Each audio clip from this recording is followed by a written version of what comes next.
ఆంధ్రప్రదేశ్ రాష్ట్ర రాజకీయాలు చాలా వేడిగా ఉన్నాయి. ఎండాకాలం వేడి తన ప్రతాపం చూపించినట్టు ఎన్నికల వేళ ఏపీ రాజకీయ పార్టీలు తమ ప్రభావాన్ని చూపిస్తున్నాయి. అసలు కురుక్షేత్రం చూడని వారికి ఇక్కడి రాజకీయ పార్టీలు చూపిస్తున్నాయి. ఎప్పుడు ఎలాంటి పరిణామం ఏపీ రాజకీయాల్లో చోటు చేసుకుంటుందోనని రెండు తెలుగు రాష్ట్రాల ప్రజలు ఆసక్తిగా ఎదురుచూస్తున్నారు. ఇదే సమయంలో కీలక నేతలకు సంబంధించిన ఏదో ఒక అంశం వార్తల్లో వినిపిస్తోంది. తాజాగా టీడీపీ, జనసేన నిర్వహించిన సభలో లోకేష్ కనిపించలేదు. జనసేన, టీడీపీ మధ్య పొత్తు కుదరకముందు వరకు చంద్రబాబు తర్వాత నారా లోకేష్ నెంబర్ 2 ప్లేస్లో ఉండేవాడు. అయితే ఎప్పుడైతే జనసేనతో టీడీపీ పొత్తు పెట్టుకుందో లోకేష్ ప్రాధాన్యత తగ్గిందని తెలుస్తోంది. చంద్రబాబు తన పుత్రుడి కంటే దత్తపుత్రుడికే ఎక్కువ ప్రాధాన్యత ఇస్తున్నాడని వైసీపీ నేతలు అంటున్నారు. అవే మాటలను లోకేష్ కూడా బలంగా నమ్మినట్టు ఉంది. అందుకే ఈ రెండు పార్టీలు నిర్వహిస్తున్న కీలక కార్యక్రమాలకు డుమ్మా కొట్టాడు. బుధవారం పశ్చిమ గోదావరి జిల్లాలోని తాడేపల్లిగూడెంలో టీడీపీ, జనసేన ఉమ్మడి బహిరంగ సభ జరిగింది. ఈ సభకు ఇరు పార్టీల నేతలు హాజరయ్యారు. ఈ కూటమి సభకు టీడీపీ జాతీయ ప్రధాన కార్యదర్శి నారా లోకేష్ మాత్రం డుమ్మా కొట్టారు. ఇలా ఇటీవల జరిగిన రెండు కీలక రాజకీయ సమావేశాలకు లోకేష్ డుమ్మా కొట్టడం పార్టీలో చర్చకు దారితీసింది. మొన్న జరిగిన సీట్ల పంపకం సమావేశంలో కూడా లోకేష్ కనిపించలేదు. తాడేపల్లిగూడెంలో జరిగిన కూటమి సభకు రాలేదు. గతంలో భోగాపురంలో జరిగిన లోకేష్ యువగళం పాదయాత్ర ముగింపు సభకు పవన్ కళ్యాణ్ వచ్చారు. కానీ బుధవారం జరిగిన టీడీపీ, జనసేన కూటమి సభకు మాత్రం లోకేష్ ఎందుకు రాలేదనే ప్రశ్నలు వ్యక్తమవుతున్నాయి. ఆయన అంత బిజీగా ఉన్నారా? అంటే ఈ సభకు మించిన ముఖ్యమైన కార్యక్రమం లోకేష్కి ఏముంది అని అంటున్నారు. అయినా లోకేష్ రాకపోవడం మాత్రం ఆ సభలో చర్చకు దారితీసింది. ఈ క్రమంలోనే అన్ని వార్తలు పొలిటికల్ సర్కిల్లో వినిపిస్తున్నాయి.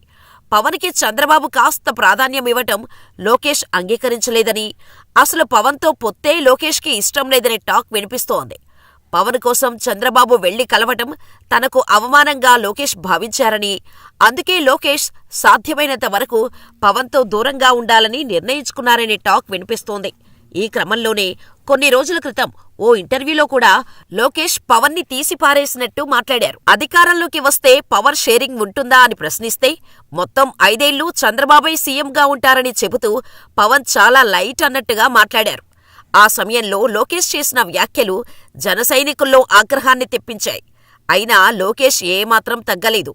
ఇంకా చెప్పాలంటే తానొక పొలిటీషియన్ కాదని, కేవలం ఓ సినిమా హీరో అనే భావనలో పవన్ ఉన్నారని లోకేష్ భావిస్తున్నట్టు పలువురు అభిప్రాయపడుతున్నారు. అసలు పవన్తో పొత్తు లేకుండా ఒంటరిగా ఎన్నికలకు వెళ్లాలన్నది లోకేష్ ఆలోచనగా ఉందని టాక్. అయితే ప్రతిపాదనను చంద్రబాబు కాదని, జనసేనలో పొత్తు పెట్టుకున్నారని, ఈ అంశం కుటుంబంలో గొడవకు దారితీసిందని కూడా టాక్ వినిపిస్తోంది. అంతేకాదు, చంద్రబాబు పవన్ కళ్యాణ్కు ప్రాధాన్యత ఇవ్వటం, లోకేష్ని పట్టించుకోకపోవటం కూడా ఓ కారణమని అంటున్నారు. కారణం ఏదైనప్పటికీ లోకేష్ రెండు కీలక ఘట్టాల్లో కనిపించకపోవటం అనేక అనుమానాలకు తావిచ్చింది.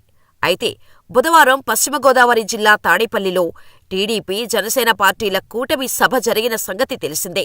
ఈ సభలో ఇరు పార్టీల అధినేతలు సీఎం వైఎస్ జగన్మోహన్ రెడ్డిని తిట్టడమే పనిగా పెట్టుకున్నారు.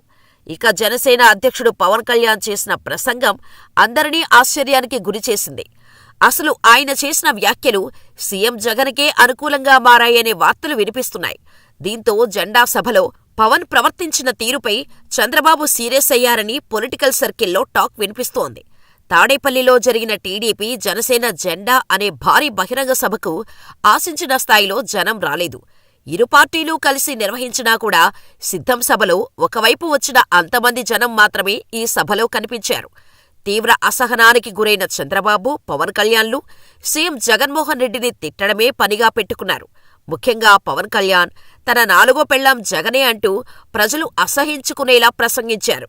తాను వీరుడని, శూరుడని, దేవదత్తుడనని, వామనుడినని భారీ సినిమా డైలాగ్స్ చెబుతూ ఊగిపోయాడు. అయితే పవన్ ప్రసంగం చూసిన బాబు తలపట్టుకున్నట్టు తెలుస్తోంది. తన ప్రసంగంతో కూటమికి మైలేజ్ తెచ్చేది పోయి జగన్కు అనుకూలమయ్యేలా చేశాడని బాబు సీరియస్ అయినట్టు తెలుస్తోంది.